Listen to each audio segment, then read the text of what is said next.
Let's learn Parshat Vaigash with Rashi's commentary. And we begin in chapter 44 of the book of Genesis, verse 18, where the Parsha begins. We're in the middle of the Joseph saga. Climactic moment here. The high of the highs.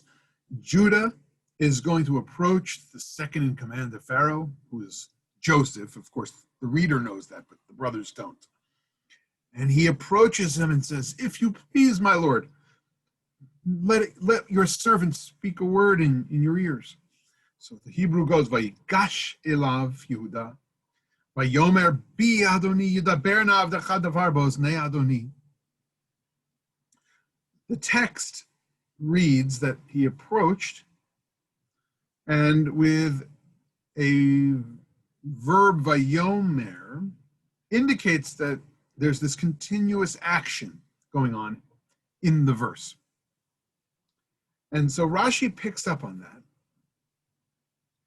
because he'll tell us that when it says Vayigash elav,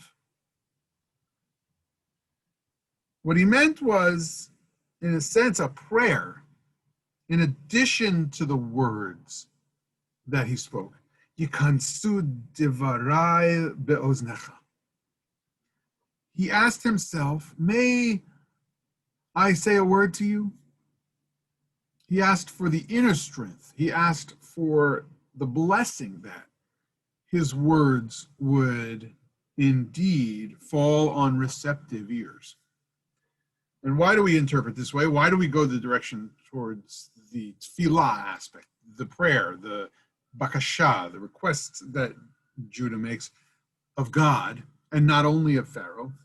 Because what else would Rashi be adding by making such a commentary or a comment here? If we just read the verse of the Torah itself, Vayigash elav Yehuda vayomer bi Adoni, Judah approached, and then he said to the second in command, let me speak a word in your ears. This, of course, is when Benjamin is in prison, and Judah is going to offer himself to the authorities in Egypt. If it only meant, may my words enter your ears, Rashi wouldn't have to make a comment. We have the text for that. Because that's what he said. Vayomer bi Adoni yidaber na avdecha davar bo'oznei Adoni. Let me speak a word in your ears. So what did it mean? Yikansu divarai bo'oznecha. May my words enter your ears. It means that it was at that moment he felt prayerfulness and the hope that in fact his words would pierce through the barrier. Through his body language, as we need sometimes our bodies to be involved in our prayers, he moved closer, and Rashi describes this moving as a type of prayer in and of itself. And that he placed himself as if, we hear in the Torah people fall before the Lord, and we hear from the tradition that we should sway like grass when it comes to our Amida, that this movement of his body was a prayer, that what he's about to say really hits the ears right. And then he says what he says, and it happens to be that he starts with, let me speak a word in your ear. Another way of looking at this Rashi might be to say that Rashi is combining the action of Judah with the words that he spoke. So forgetting for a moment that we could go the direction of seeing it as a prayerful hope, when he moves closer and he approaches, again, who we know as Joseph, he moves and he says at the same time, let me speak a word in my master's ears. You're like Pharaoh. I have great respect for you. That movement forward along with the words makes a dramatic scene unfold in a different way than at first he's kind of brought there and he's stood there before Joseph, and then they say, speak, and he then gets to share what he wants to say. No, this was in this moment of approach, going towards the king and coming close. And you know that coming close when someone wants to tell you something or someone asks you something, body language can make such a difference. Just like our body language makes a difference for what we communicate in general.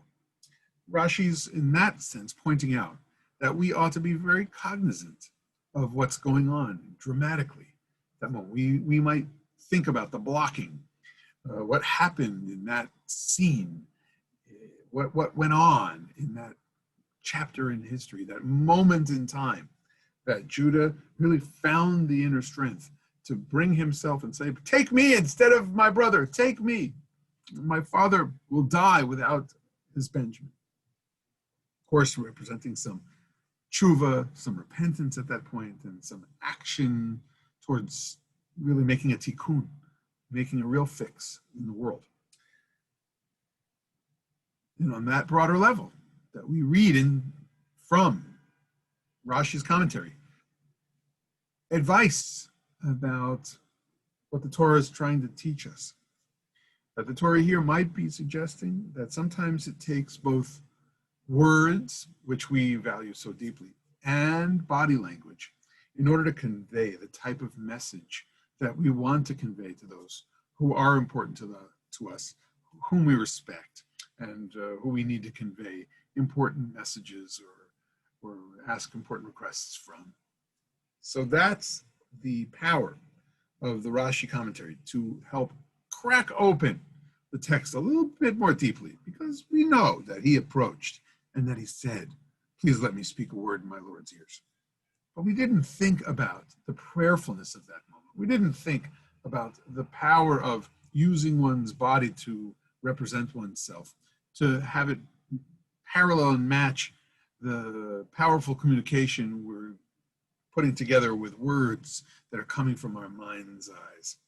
And that holistic look at how we communicate can help us achieve our own goals and help put forward our best righteous action, as Judah was prepared to do and did as he approached the second in command and said, take me instead of my brother.